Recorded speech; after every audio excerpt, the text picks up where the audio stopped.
Ni pardon, ni oubli pour nos disparus. Ni pardon, ni oubli pour nos disparus. Ni pardon. Halte au terrorisme d'État contre les populations, halte aux arrestations massives et arbitraires, halte à l'impunité des crimes politiques. C'est le thème de la célébration de cette journée nationale de lutte contre la torture, organisée par l'Organisation pour la défense des droits de l'homme et des peuples. Au nom de l'histoire, on se souvient encore des martyrs du Parti de la Révolution populaire du Bénin.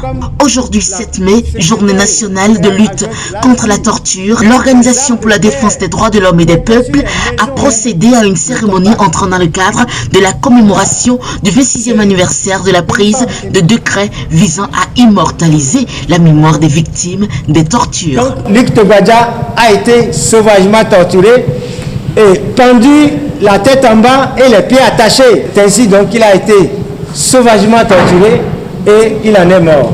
Cette journée est à valeur de symbole. Voilà un étudiant jeune, militant, activiste, déterminé, donc qui a été pris et sauvagement torturé. Lorsqu'il est tombé, il n'est pas tombé affalé, mais comme se défendant pour tomber sur le bras. Et là, c'est une femme éplorée, mais qui dit, au regard de l'exemple, que l'espoir continue, que la jeunesse vengera et réalisera les objectifs. Après avoir rappelé les conditions d'arrestation et de détention, il a été procédé à un dépôt de gerbes symbolique.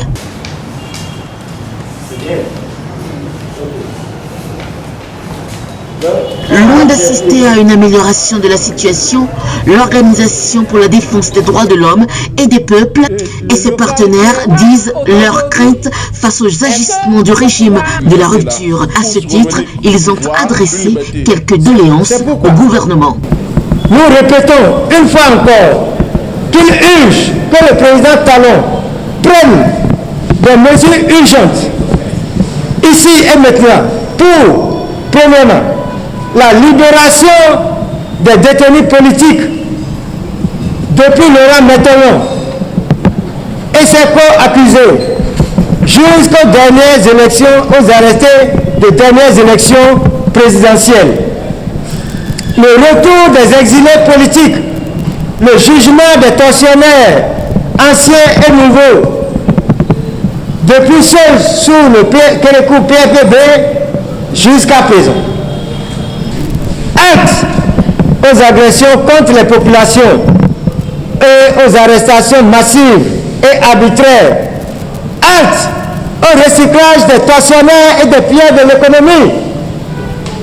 Halte à la barbarie qui couvre ces tortures, ces tortionnaires et ces pilleurs. Halte à l'impunité des crimes politiques et économiques. Les libertés sont dans les fers.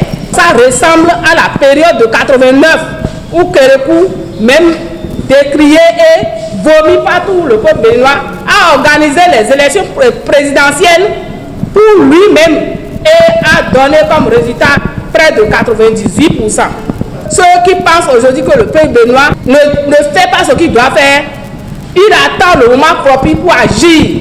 Depuis des années, malgré que nous crions la liberté, il y a toujours de ces présidents, de ces dirigeants à divers niveaux qui continuent par poser des actes attentatoires à nos libertés. Et comme François Fanon le disait, chaque génération dans une opacité relative à sa mission la remplit ou la trahit. Notre génération fait face actuellement à une mission, remplir une mission pour que nos futurs, nos progénitures puissent revenir voir cette liberté-là. Je pense que les étudiants, nous mobilisons davantage pour réclamer les libertés et c'est d'ailleurs le combat que nous menons. Parce que depuis l'avènement de ce régime, la première décision que ce régime a pris, c'est d'abord restreindre les libertés syndicales à l'université. Il est à rappeler que l'ODHP ambitionne que certaines rues et certains collèges portent le nom des victimes, des tortionnaires du PRPB. Luc Togbadja. Présent. Akpapa Rémi. Présent.